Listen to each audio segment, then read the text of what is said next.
खोर्धा जिला हाबिलदार कन्स्टेबल शाखा संघर आज नूतन निर्वाचित हो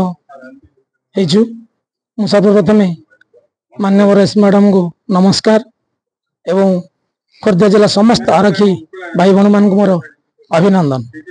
जहाँ भी हो से आज आमको भल पाइबा आम आज ए उत्सव उपस्थित रही।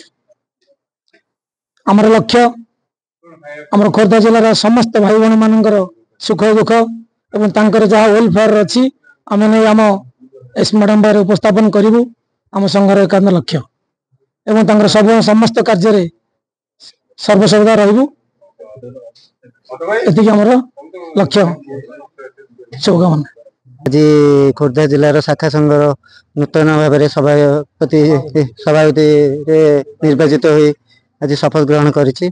धन्यवाद देवी समस्त आरक्षी भाई मान 363-67 जन टोटाल पिला आम अथॉरिटी आम एसपी मैडम को समस्त को धन्यवाद देवी। खोर्धा जिलार समस्त पुलिस जिलार समस्त बड़ भाई मान द्वारा भोट पाई बहुत निज धन्यवाद करपी मैडम आमको संघ सुचारू रूपे जो निर्वाचन सुचारू रूपे कर बहुत धन्यवाद। बर्तमान आम चेष्टा करूँ खोर्धा जिलार समस्त भाई भौणी मान असुविधा को सर्ट आउट करने चेष्टा करूँ कारण एसपी महोदय पाखे आम उपस्थापन करूँ। जहाँ छोट बड़ कम अच्छी तथापि आम पूर्ण करने चेष्टा करूँ।